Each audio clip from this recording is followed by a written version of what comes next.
So I'm excited to have Lucas with me to talk about sustainability, renewable energy, and a whole litany of other great aspects of the industry. So, Lucas, thanks for coming in. Hey, man, thanks for having me. Absolutely. Okay. So from a municipality standpoint and city infrastructures, are they starting to look into this, what you're talking about, some of the renewable or the...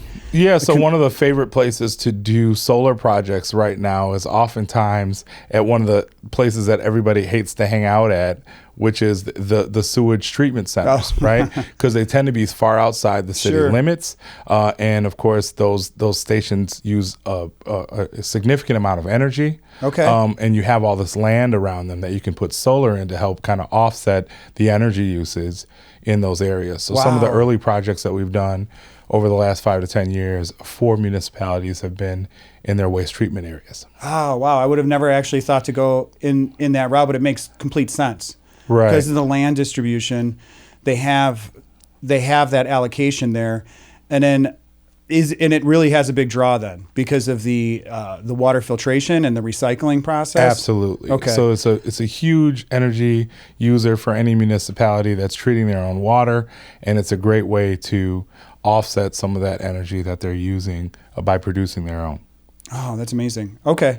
Because some of the cities too, if they're off, in example too, like for here in Chicago, much of it's Lake Michigan, but many of the cities throughout the country, they're potentially on well source. From a water supply perspective, is there anything in that arena as well too? Or? So I think the biggest things for water is conservation, right? The way we can use less water and then reclaim the water that we're using.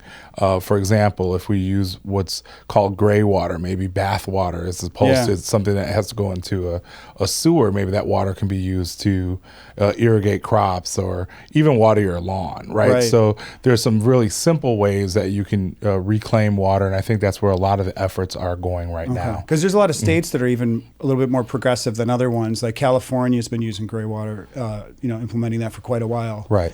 So is that going to be... do you know if that's actually going to be, there's going to be regulatory around that, or is that? So I think with everything in terms of energy efficiency and building, I always like to talk about the 3 stages. The first stage is you're incentivized to adapt some of these green policies, right? Whether it's through legislation, whether the utilities are offering any kind of incentives and rebates to upgrade your equipment, you're incentivized, right? And we're still in a highly incentivized area, right? And then you go into kind of more regulatory, where all new buildings or future buildings must have these new components, are green built or built to specifications that matter. And then finally, the last phase that we get into, of course, is penalty phase. If you don't have these things, and California, usually leads in this area, and they already have something called Title 24, which is very stringent building codes. They're kind of outside of the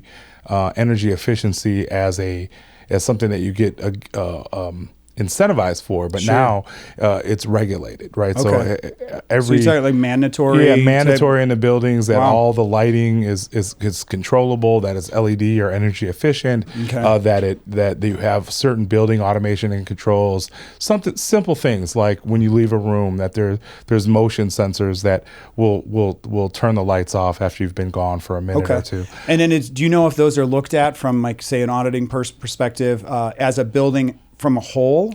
Or absolutely. So now it's all the way to when you go to do any of these projects, when you're turning in your building specs and for you're applying for your permits, you have to include all of those specs. Okay.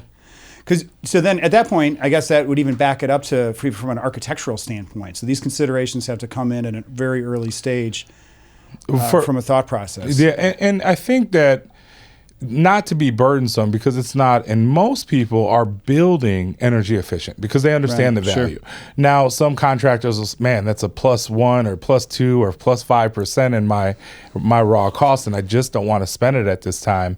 But oftentimes, folks are more compelled to build green buildings because they realize that they can, they have a better ROI, better net operating income. They also can feel good about being sustainable, and of course, they can command higher rents oftentimes for those things. So, clearly this has actually been going on for a while. There's been a lot of implementation from a green perspective, eco-friendly, building into industry, commercial, and probably more and more pressure from even a legislative perspective. So and you mentioned too California, but are there other states that are really kind of implementing?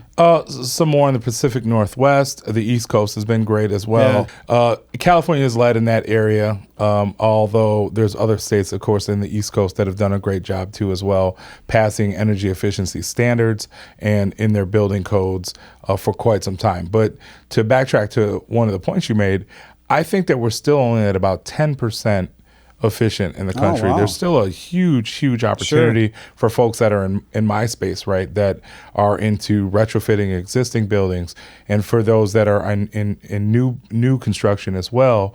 The folks are pushing the envelope with green building materials and new ways to build and to build net zero structures, from day one. So there's a lot of room to grow, and there's even a lot of room in this industry to retrofit for the next 10 years. Okay. And then forgive my naivety, but from a net zero, what is that term? How does that imply? Oftentimes there's building principles that if you start out with all the right materials, and if you have solar power and some of these other things that you put into a structure, you can actually have a zero energy draw net. Because is it truly off the grid at that point? Well, those would be off the grid solutions, or incorporate true off the grid solutions. Now, off the grid is a little bit of a misnomer, because oftentimes you still are plugged in some way, just in case of an emergency or any other reason that you might need. So would that be more of an energy assist? But yeah, it would be an system. Sure. Okay. Sure. So yeah, because that's in solar. I know that clearly from a geographical area, there's areas that have more sun. Simply, there's more source. Sure, but you'd be surprised. So we're here in Illinois. 2 years ago, there was an act that was passed called the Future Energy Jobs Act here in Illinois. And Illinois is actually the hottest state, no pun intended, for solar in the country, because they have some great incentives, which are called solar renewable energy credits. And I won't nerd out too much on that, but I'll say that there are some great incentives here, and we have just as much sunlight as the southern tip of Miami for the most part. Okay. We're within a few percentage points. So now an overall total sunlight. And remember that just because we have a cloudy sky doesn't mean that we're not getting the photovoltaic rays that we need in order for the solar panels to work. Has the technology in a solar environment, has that improved considerably, say in the last 10, 5, maybe even last couple of years? Or so the panels have continued to improve. One of the biggest hurdles that we're just now kind of starting to overcome, and is still kind of a thorn in everybody's side, is actually the battery technology. That's why it's hard to go all the way off the grid. The batteries are very expensive, and they just don't hold. So we can make a tremendous amount of power, but to store that power locally as opposed to putting it back out on the grid has been the biggest challenge, I think, for the solar industry. Interesting. Okay, so really truly a storage. Now, would the system be kind of I don't want to say a cyclical or redundant system at that point, where is it drawing in, storing, and then recirculating, or is there a constant flow back in these systems? Great question. The way that most systems work is by something called net metering. So you produce you have solar panels on your home or your structure, but that power is not being fed into your building.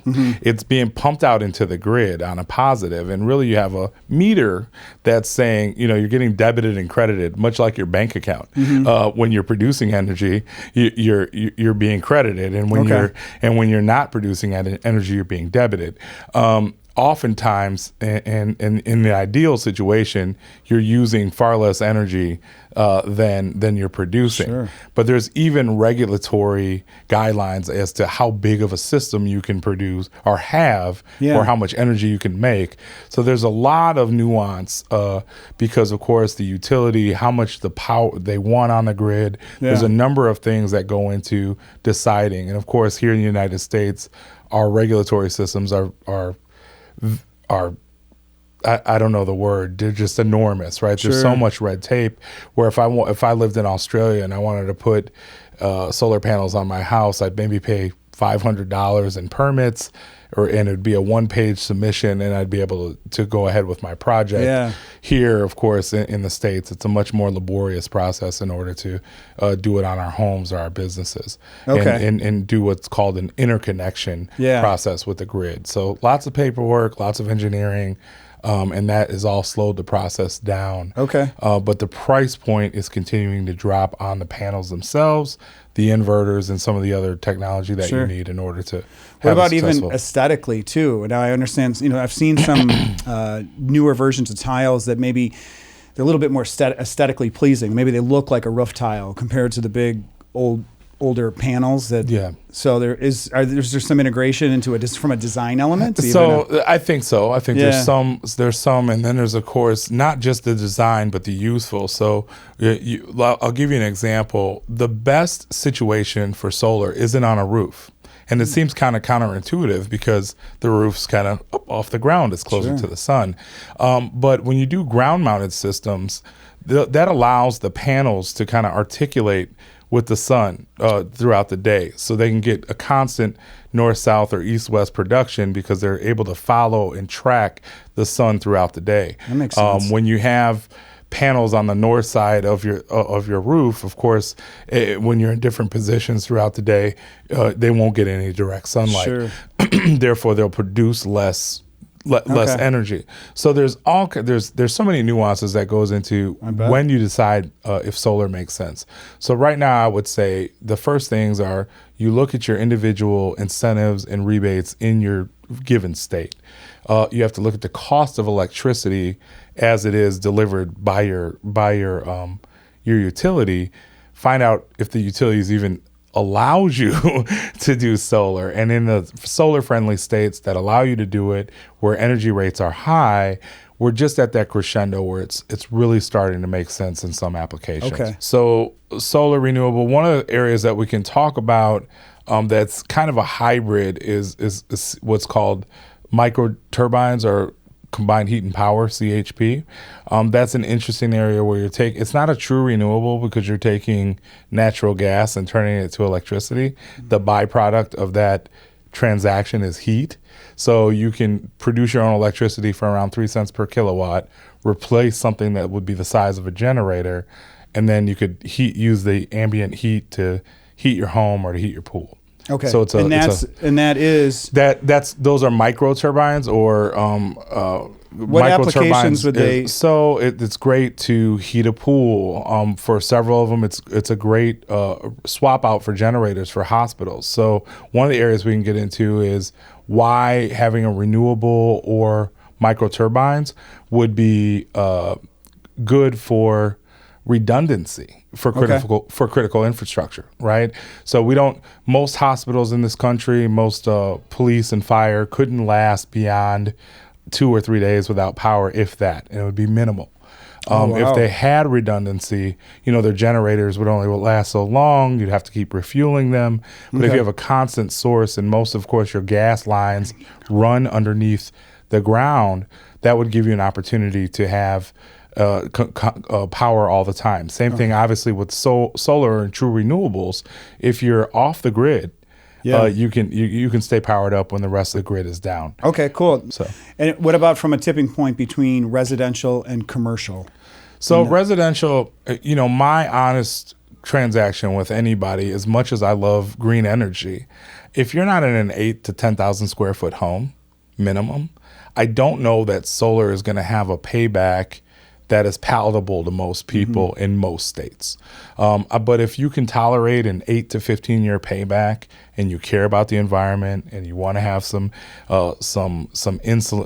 you want to be insulated or even get off the grid eventually, then I would urge people to start moving in their homes, even if they have a much smaller demand. Okay. The reality, though, is it's going to take some time to pay off that system. So if you have the disposable income or you want to make the long-term investment in your home, you know that you plan on being there for 10 plus years, and you care about the environment, all great reasons to go ahead and move forward. But if you're looking in terms of simple return on investment, in most states and in most scenarios, we're just not there yet. Yeah. And I'm saying that as an advocate, but an honest advocate, because we have to make conscious decisions to want to do well.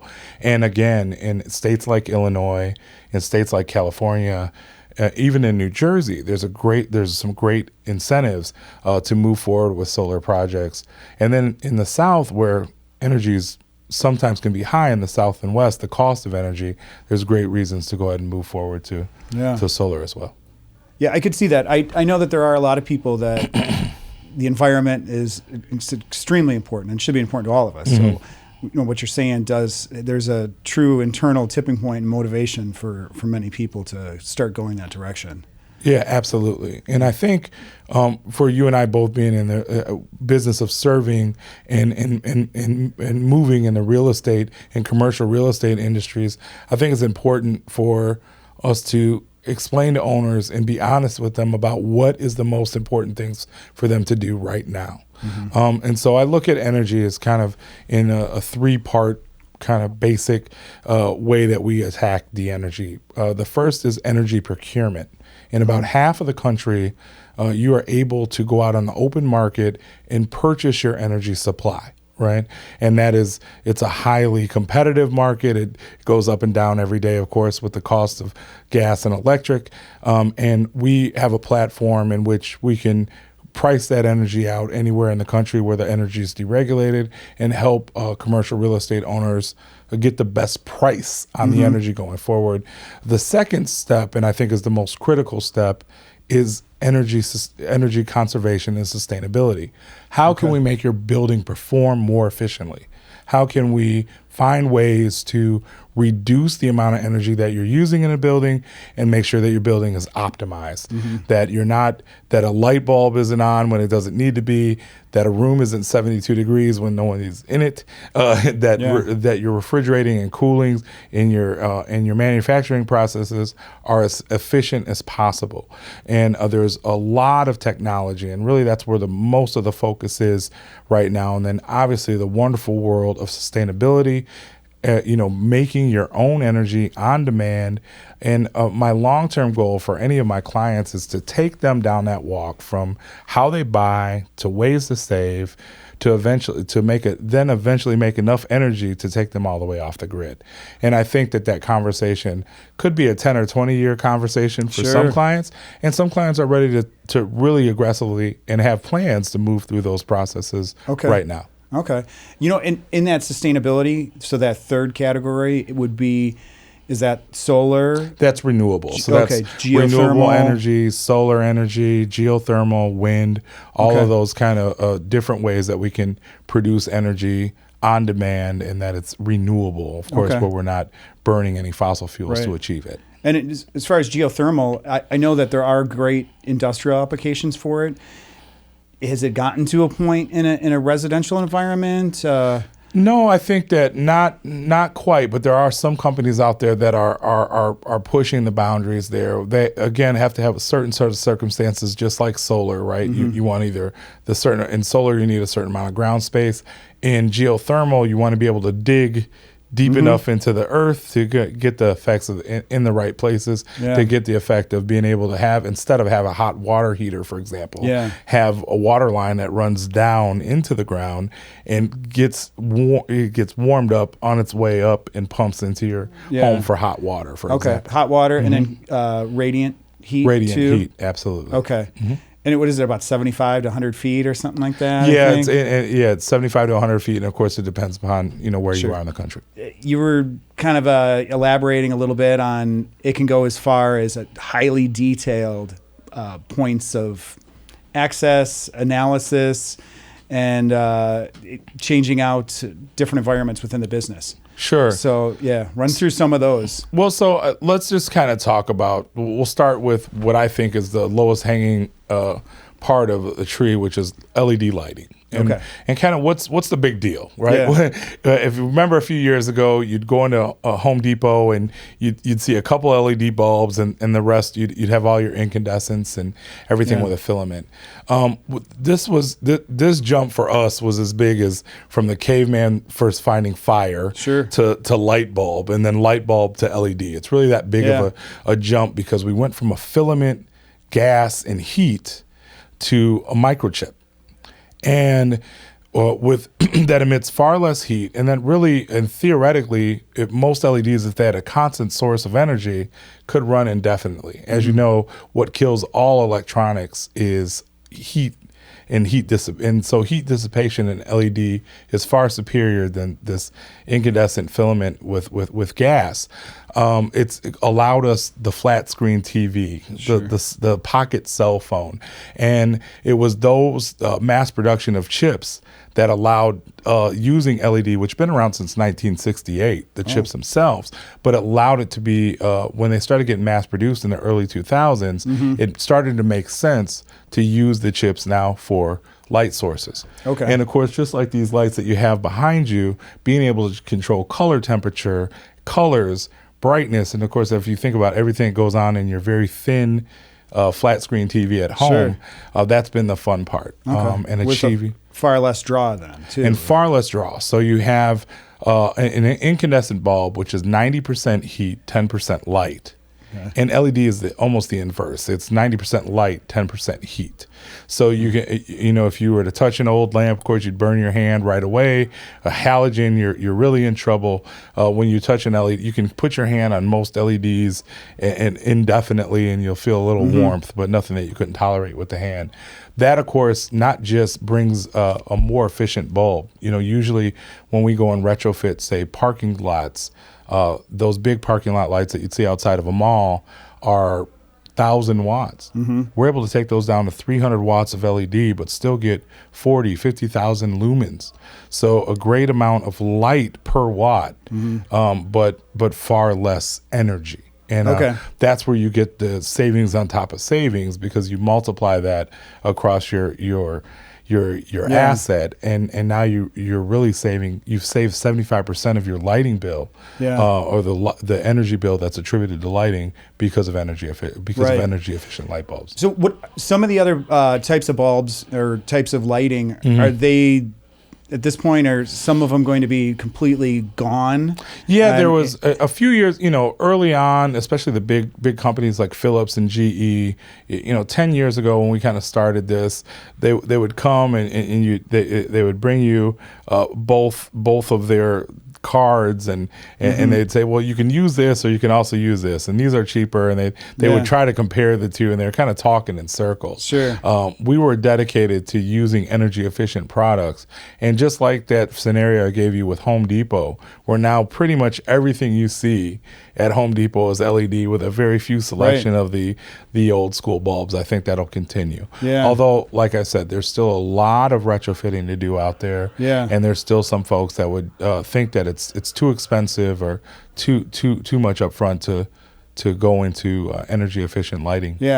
Because you're replacing what are all the different types? So it would be incandescent, fluorescent, incandescent, halogen. Fluorescent, halogen, metal halide, high pressure sodium, mercury vapor. When you think about high pressure sodium, think about when you're flying in at night to any city in America and you see all the yellow light everywhere in the street lights. So there's still thousands and millions, billions of bulbs out there that still need to be swapped out. So, that's fascinating. So of course, I wonder what that the timeline on something even from a urban development or a full grid changeover. I wonder if we're still another 20, 30 years out before everything, or it could be maybe within a 5-year span. So I think there's a law I refer to as, I think it's Moore's law, that talked about when we would get to the point of LED being efficient enough and being inexpensive enough for us to mass implement it, right? So now where LED technology was very expensive comparatively, I'll give you an example. When I started in this business, I was selling 4-foot tube replacements for a fluorescent bulb that cost, less than $5. The LED version was $100. Yeah, exactly. And when we started, and that was the retail price, I was happy to purchase those lamps at somewhere between $30 and $70 per. Right. And now we're at a point where the LED lamps are even less expensive than the fluorescent tubes. Yeah, that's what you're going to see in a ton of office now. Everybody retrofits into an LED environment. When you see in a lot of the office, the retails, right, it's just across the board. It really is. And so and most folks are at least building with LED, and then they're retrofitting their existing facilities at whatever pace that they've kind of set. Yeah, so I'd like to talk a little bit about some of what your specific involvement in your groups, because you guys actually go in and you'll assess, say, an industrial space, an office building, a high rise, and are some people kind of doing these things? Obviously, they're doing them on their own. There's kind of an integration, but when you go into and assess these, there's probably a lot that doesn't maybe either gets overlooked or people don't know where to start. Yeah, so there's been a lot that's gone on over the last 5 or 10 years. About 70% of the utilities have incentive and rebate programs. Okay. Some are very robust. Some are, just minimal, but there's resources out there that if you're willing to change your lights out or your controls out yourself or work with local contractors, there's all kinds of incentives to do so. If you're a facilities manager for a group, you may have already started just buying and replacing things at your own speed. If you're in a hospital, but then there's been more aggressive where the actual walkthroughs or audits are oftentimes offered up for free by folks in my business, where we'll come through, do an assessment of your lighting, some light HVAC assessments, and other kind of low-hanging fruit that we'll look at. Those are free for most building owners. And some folks don't realize that if I'm an asset manager and I'm working for a family-owned group, I'm getting bombarded all the time with different people, different vendors. It's hard to know what's up from down. And of course, you'll hear the commercials on the radio, or you'll hear about some of this stuff, but not necessarily know where to take the first steps. And so, as some folks are educating themselves, other folks are kind of overwhelmed, and that's where groups like mine come in and really say, "Hey, we'll do all this for you. We'll audit. We will report. We can measure the savings. We'll deal with all the rebates, incentives, and deliver a full turnkey package for you, so you can make an intelligent decision about what it is you want to do with your asset." Yeah, I believe it, honestly, because there's actually been a number of clients of mine that have been starting to take those steps, and I don't want to say that they don't know where to start, but there's a lot of noise, or there's a lot of different people in the environment and in this industry that. And there's an incredible amount of nuance. Even within one utility may have several programs for small business, programs for commercial, programs for residential, programs within commercial that are for new construction, programs that are just focused around grocery stores. So you have folks out there kind of really out, folks like me out in the market trying to educate at the same time that we're providing a service. And I think that early on in the first few years of doing this business, it was really heavy on the education phase. Yeah. At least on the lighting and the utility rebates, most investors, most owners of facilities have at least heard of this stuff, and some of them have taken some action, but usually don't have a trusted energy advisor or firm that can really say, here's the grand scheme of everything that's out there, and here's what you should really move on now, and here's some things that you should maybe put on the back burner and look at later. But that's a lot for any asset manager. I don't care if it's a multi-billion-dollar portfolio or it's a small family REIT. It's a lot to kind of digest and take in. Yeah. And I'll say you'll notice with some of the larger portfolios, they'll have a chief sustainability officer or somebody that's charged with kind of maneuvering through and understanding all these different opportunities. And that's a fairly new field, right? Those master's degrees just started getting cranked out maybe 5 or 10 years ago. So it's a fun, new, awesome field for a lot of folks. And the Wild Wild West aspects tamed down, of course, quite a bit because the utilities and the other the other folks that are in the field have kind of evened things out and try to make things more understandable and more regulated in terms of and the benchmarking is really simple. You're going to say you had a bulb that was 400 watts. It's 100 watts now. That's 300 watts times however many hours that you run that light. Times the kilowatts, that the kilowatt charge that you pay for them. So you can see that this is really a transactional thing that takes place with lighting and controls. Okay. When you say regulatory too, is it down to a local level, like is it state, or is it utility companies? Is it kind of everybody has influences? The most influence is by the utilities. Okay. And the most progressive and forward thinking utilities have great programs in place, because surprisingly or not, you'd think that utility wants to sell you as much electricity as possible, but nothing could be further from the truth. They have demands on the grid, so they have government mandates to curtail energy spend. And if we all looked on the bottom of our energy bills in most states in the country, you'll see a charge that says something like energy service or energy efficiency programs. So we're all paying into these programs, and that's where this pot of money comes from for the reimbursements or the incentives, as the utilities like to call them, are easy term rebate, right? Is the easy term that we could throw. So it's not funny money or magic money. It's money that we're all paying into. If any of us pay utility bills, we're paying into these, both on the residential and commercial side. So will the utility companies actually come in and is it a grant, or is it a rebate? Yeah, so it's a rebate. And so for example, here in Illinois, we are energy efficiency service providers, and we're registered with the ICC as energy efficiency service providers. And it's probably maybe 100 or so of us in the state that are registered, so we can go out and do the assessments, do the work on behalf of ComEd or Ameren or any of the local utilities, and we are a trusted partner. We've been vetted, so we can also help them get the incentives or rebates that they're entitled to. And that program pretty much works the same in every state.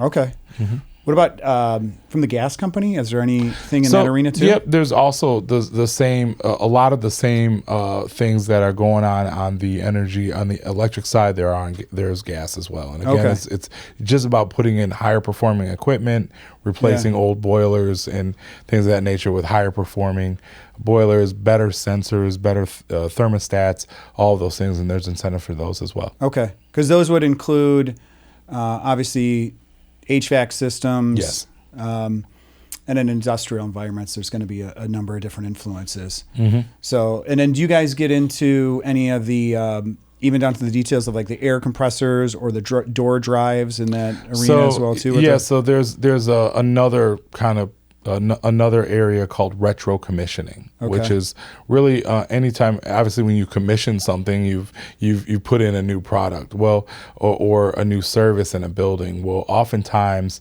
that wasn't necessarily optimized when it was put in, and you can go in and retro commission and look at these systems and say, hey, we can dial this down or dial this up on the building automation system, and also look at the dillers and the dampers and all the other systems in a building to make sure that they're running optimally. Yeah, because I think compressed air is it's much bigger than I think people realize in obviously an industrial or manufacturing environment.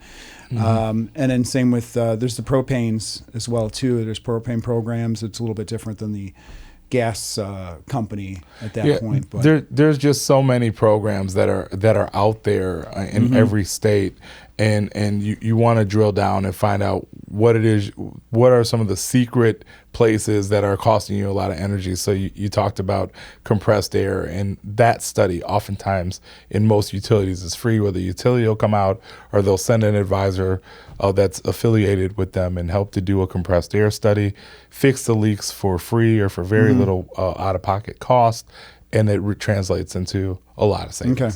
One really fun subject too is the I would say the IoT, or down to the gadget level, or really kind of having visibility into the environment. Say it's a large office structure with a lot of employees, or multi-unit buildings.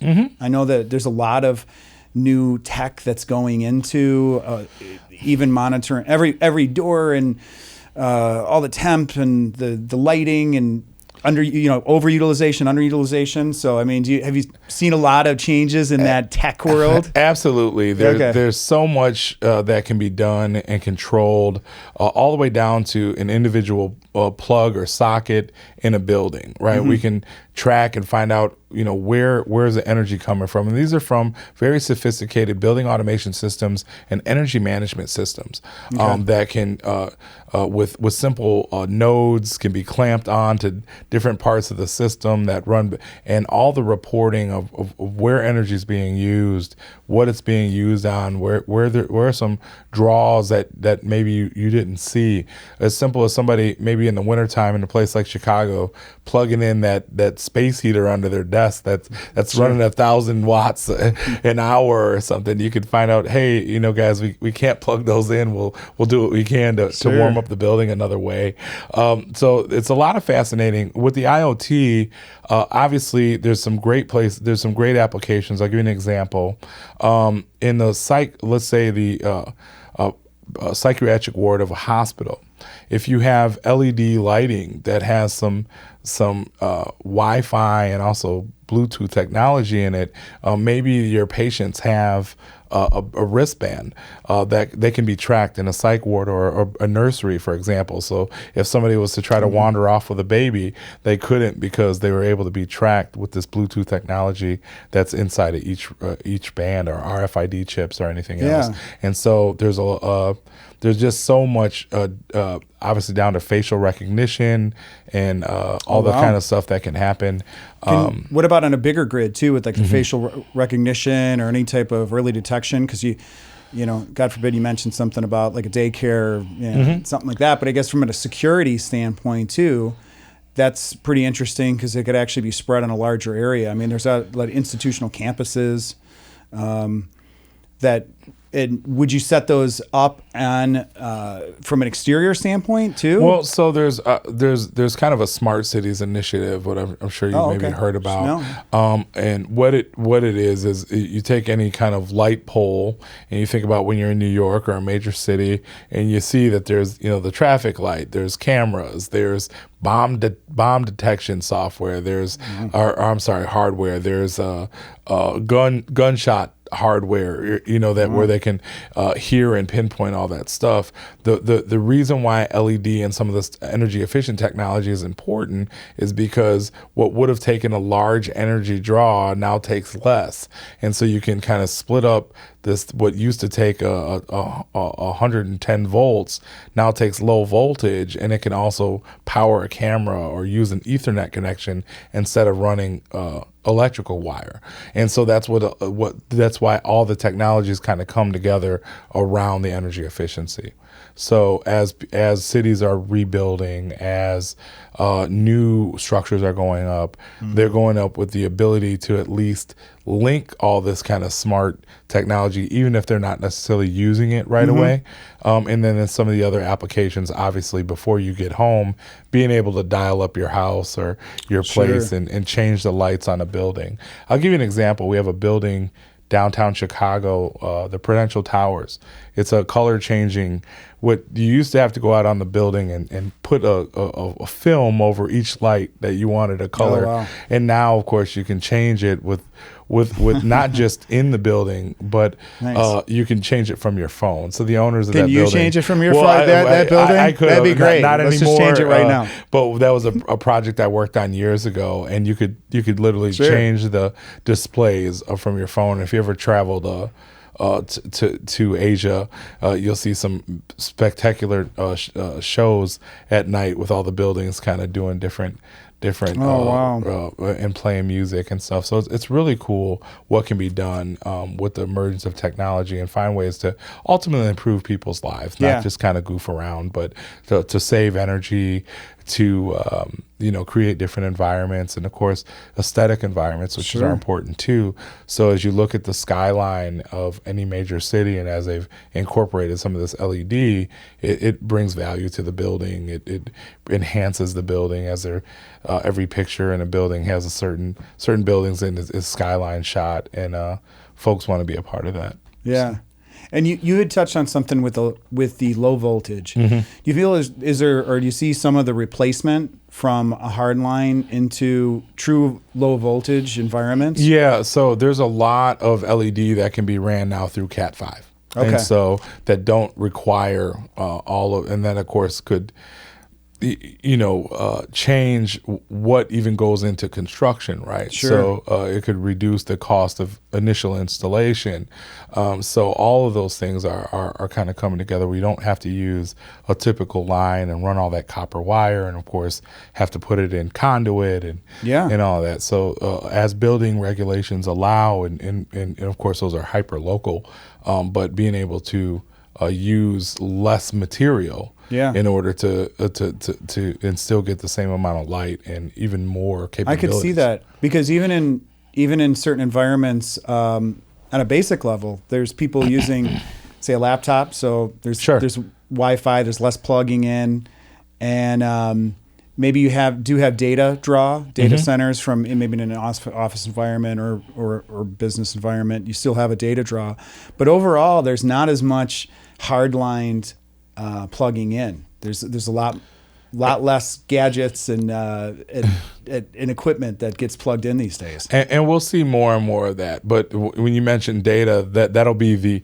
the dark side of it, right? So a lot of the work that we do is also in data centers, which are obviously massive energy draws. And so to help those places perform more efficiently, there are also programs for them as well. Is that more with the cooling, or is it just pure draw from cooling, draw, and then of course finding renewable sources to offset their energy draw from the utility. Okay. So, and you had on that second tier of that, you had actually mentioned some of the solar, and the most effective way for the solar to would be in kind of a flat ground, moving with it. So, I thought of the solar farms. And then tying into where you were talking about from a sourcing, so people can actually be an energy source as well too. So is there something in that? And so, particularly for, real estate investors and for folks that have large swaths of land, where regulation permits,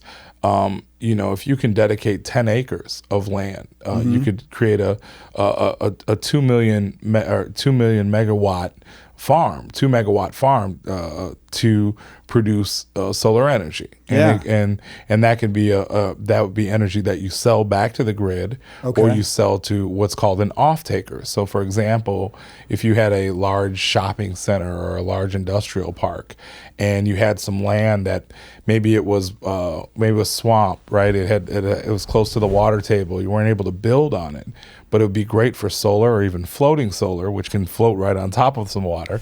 And you could then sell that power that you're producing either to your tenants or to the other folks that are there in the industrial park, or of course build a grid tied system that goes back into the utility. So that's what the big opportunity is in the states and the utilities are actually working with this. They're accepting this source energy. That's interesting. They are, again, with a lot of paperwork and interconnection, and because they are also mandated through their state and federal laws that are pushing for some of these renewables and some of these mandates that states and municipalities have put on themselves. So for even Chicago here has a mandate that was passed under the last administration to have, I think it's 35 by 35, to be at least 35% renewable by 2035. So it's definitely an ambitious goal, but it's part of what you're seeing now on the groundswell to move so quickly over the next 15 years.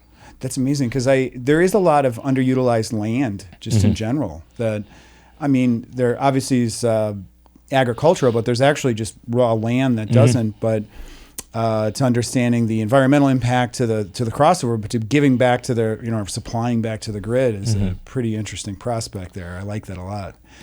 Yeah. So another one would be understand was with. And you're going to know better what this is too, and it's a program. It's called PACE. I've heard of. So PACE is a fantastic program. It's called the Property Assessed Clean Energy fund, or PACE fund. So what essentially it does is that you can borrow money for energy efficiency projects, but not like from a typical bank loan or some other kind of investment, but actually get this from these funds, and the payment itself carries over on the tax rolls. Mm-hmm. So, for example, I want to do $1 million upgrade to an old building that I own downtown in the Loop. I don't want to spend the money to put in all this building automation and new pipes and new roof because I don't want to outlay that capital right now. There's some funding for green projects to take that project on right there itself through the Property Assessed Clean Energy Fund. And it's passed in several states, but then, of course, it has to pass on local, county, and city levels. Yeah. So right here in Chicago, it's just now kind of kicking off last year. And so we're really excited to utilize that tool and to help owners decide that it's a good tool for them to use. I think a lot of folks worry about transferability, and if they understand that this payment, as it were, that improves your building, increases your NOI, increases your ability to rent and increase rents and be more efficient, that you can that payment is not going on your something that you're paying out every month, but it's on your tax assessment every year. Okay. So then they have actually, it goes under your tax bill in that regard. So that's really fascinating. Yeah. So I'd love to know a little bit more about how you got into the business or even what inspired you to start. Sure. So wasn't a traditional path. I don't have an engineering background or a sustainability background. I had an opportunity about 10 years ago. I was working closely with a friend who owned some pizza places, and he had a hydrogen fuel cell startup. And even telling that story is a little, but he dabbled in hydrogen fuel cells because between his pizza places, he had a commissary, and of course he had a truck. And somebody talked to him about putting a hydrogen fuel cell on that truck. Basically, what we called a bubbler, just something that could potentially make some hydrogen and push it into the gas line. And it was like a $700 contraption or something that maybe performed or didn't perform. That started him on a startup where an aggressive startup raised a bunch of capital, had some great partners here in the Chicagoland area, and we worked with everybody from like Pace Bus and Hennef Trucking to put on these really great machines that produced their own hydrogen on demand and would fuel the fuel cell. The fuel cell would supplement the diesel engines. And we saw savings anywhere from 9 to 25, 30% in fuel efficiencies. The problem that you run into when you're adding a hunk of metal that produces hydrogen onto a moving object, as you can imagine, is there's all kinds of resistance to that, not just from the manufacturers, but the different makes and models of the engines and compatibility with a Cummins engine or a Honda engine. So we ran into all kinds of fun stuff in that startup. But because we were in that startup, somebody brought us an opportunity to an investor who had spent a significant amount of money pursuing an opportunity in Brazil for the World Games and the Olympics. They were building out their critical infrastructure. And of course, prior to the World Games, Brazil needed a lot of work. And it's, in terms of, and one of the ways that cities are rated for the Olympic Games and for the World Games and the Olympics is safety. And a lot of that comes around lighting, right? And so there was, hundreds and hundreds of millions of dollars at stake. And somehow I ended up in a bid, very well funded, to come up with a street light within 2 weeks to ship to Brazil to be considered among Philips and GE and all these other kind of folks. So right out here in Roselle, I had at my beck and call inside Philips Laboratory some of the best and brightest minds in the space.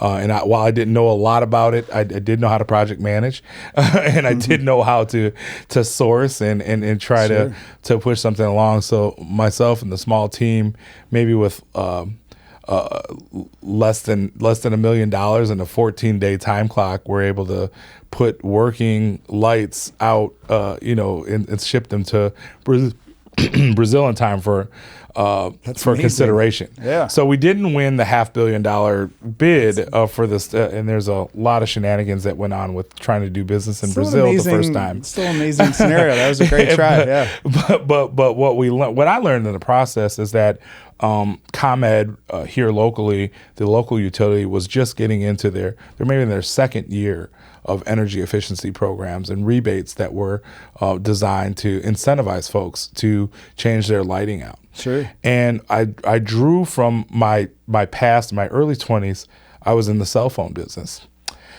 And I found myself struggling out in Elgin, Illinois, with 2 cell phone shops that I had a partner. And it was already a pretty hyper-competitive business. And I don't know if you remember that Nokia 3300, a little box phone. Sure. And so T-Mobile at the time was VoiceStream.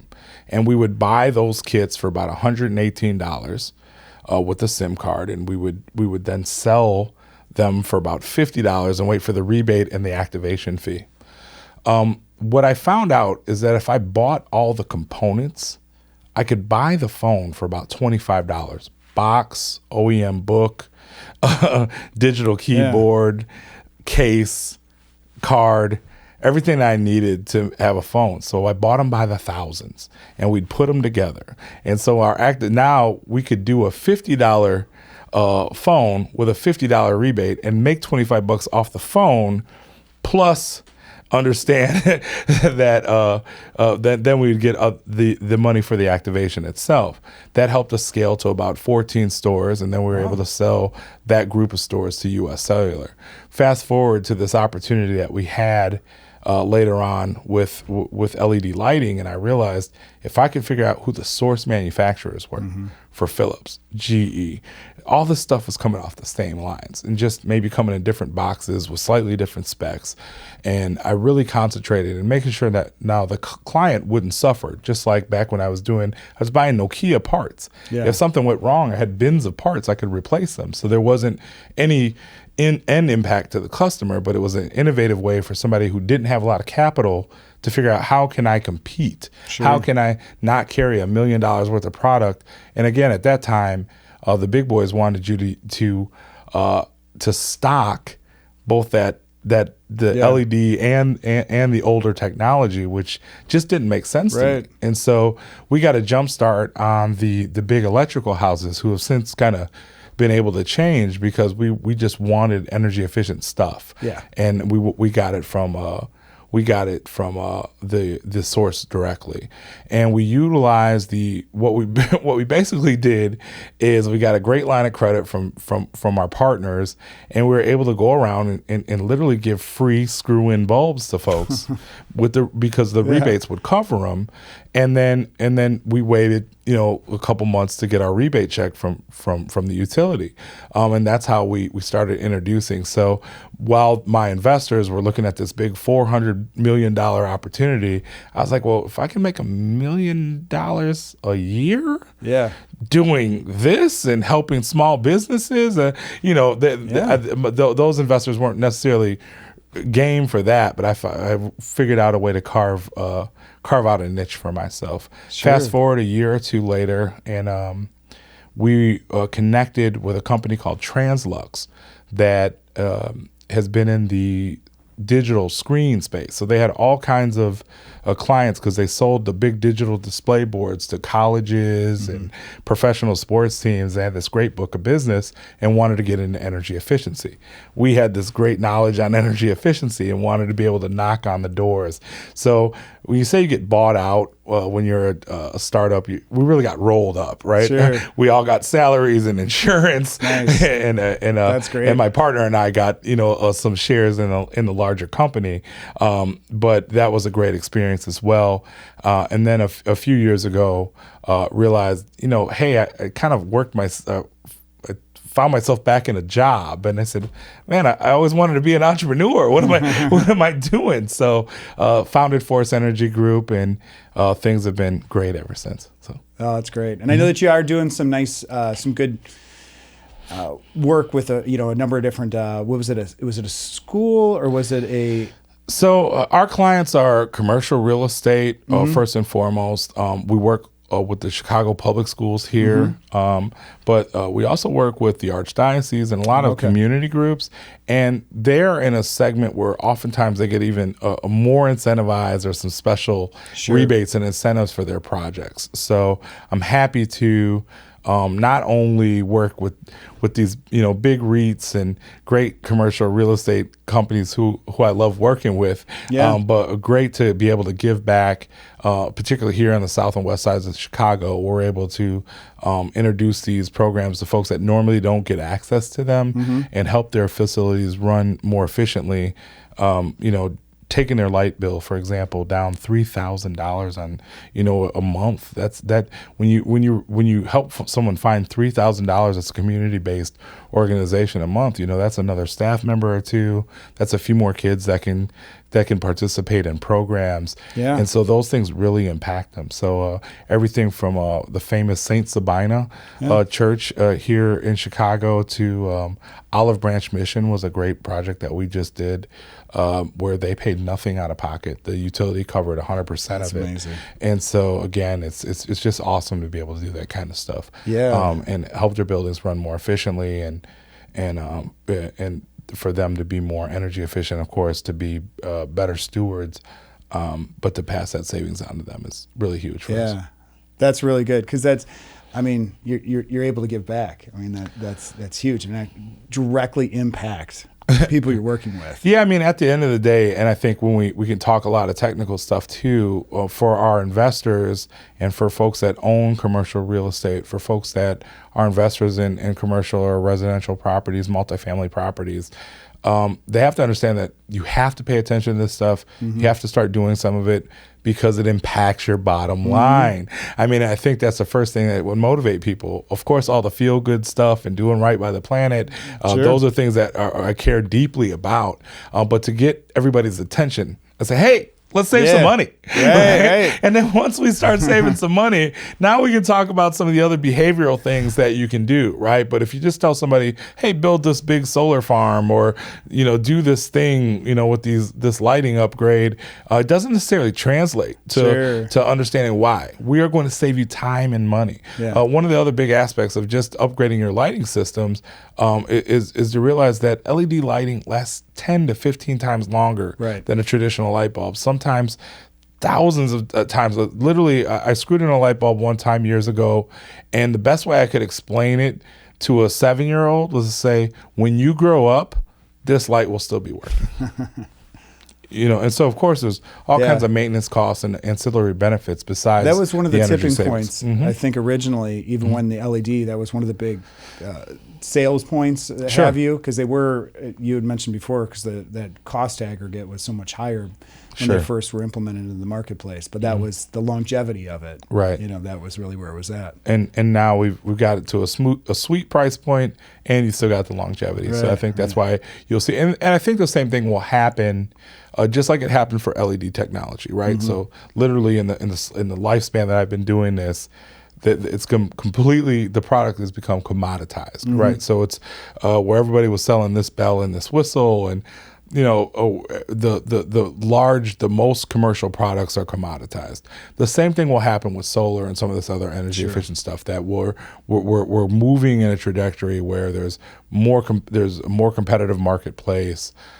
We've understood how to build these things, how to build systems, and we'll get there with batteries and other things too. So we're moving in the right direction to where all these things will be extremely affordable. They'll make sense economically and obviously for sustainability and for the planet.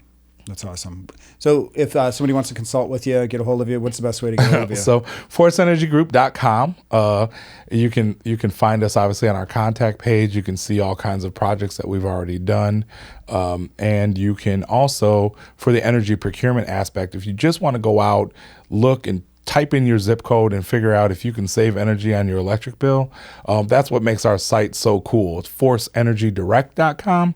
You go out there in every market in the country, whether you're a business or a residence, you can start saving money right away just by switching your supply to a competitive supplier. And what's cool about our site, it's, I'm sure people get bombarded with phone calls and emails and folks from other countries calling, and we can't necessarily what they're asking, but they're saying that ComEd is got some deal for them or on their bill and or their utility, and it gets a little bit confusing. But in this site, you can log on and just see what is out there and if you can truly save anything and pick a plan, because all of the suppliers are on our platform that are active in any area. And it's similar to a lending tree. You just when banks compete, you win. It's when the power companies are competing, you win. Oh, so that's great. It's that's a cool way to aggregate and just see what's out there. Yeah, that's a great resource. Sure. All right, cool. Thanks a lot. Thanks for coming in today. Thank you for having me. Yeah, perfect.